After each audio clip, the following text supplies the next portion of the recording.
ప్రభువా, సాక్షిగా ఉండడం అంటే ఏంటి? సాక్షిగా ఉండడం అంటే మైకులు ఎత్తుకొని మాట్లాడడం మాత్రమేనా? సాక్షిగా ఉండడం అంటే ప్రభు నన్ను ఆశీర్వదించి కొడుకు పుట్టించాడని చెప్పటమేనా?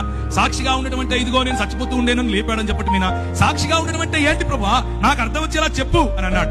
నాకు మత్తయి సువార్త 28వ అధ్యాయం ఆఖరి వచనాలు చదువుతారా? మత్తయి సువార్త 28వ అధ్యాయం. కనుక మీరు సర్వలోకములకు వెళ్లి 16 నుంచి సమస్త జనులను 18 నుంచి చదువుదామా? అయితే యేసు వారి యొద్దకు వచ్చి, పరలోకమందును భూమి మీదను నాకు సర్వాధికారము ఇవ్వబడి ఉన్నది కాబట్టి మీరు వెళ్లి సమస్త జనులను శిష్యులనుగా చేయుడి. తండ్రి యొక్కయు కుమారుని యొక్కయు పరిశుద్ధాత్మ యొక్కయు నామములోనికి వారికి బాప్తిసమిచ్చుచు నేను మీకు ఏ ఏ సంగతులను ఆజ్ఞాపించితినో వాటన్నిటినీ గైకొనవలెనని వారికి బోధించుడి. ఇదిగో నేను యుగ సమాప్తి వరకు సదాకాలము మీతో కూడా ఉన్నాను. అధికారం నాది, పరలోకంలో అధికారం నాది, భూలోకంలో అధికారం నాది, నీ పైన అధికారం నాది. నీ హృదయంలో నేను ఇప్పుడు రాజును. నువ్వు వెళ్ళు. ఎలా వెళ్ళాలి?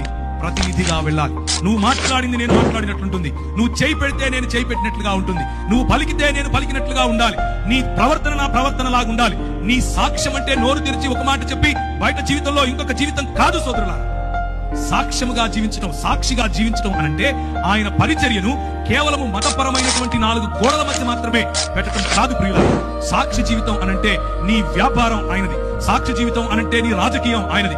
సాక్షి జీవితం అనంటే నీ అడ్మినిస్ట్రేషన్ ఆయనది. సాక్షి జీవితం అంటే నీ కుటుంబం ఆయనది. సాక్షి జీవితం అనంటే నువ్వు ఏ ఏ రంగంలో, ప్రభుత్వ రంగమైనా, వ్యాపార రంగమైనా, ప్రైవేట్ రంగమైనా, మీడియా రంగమైనా, ఏ రంగంలో నువ్వు పనిచేసినా ఆయన నాకు ప్రభువు.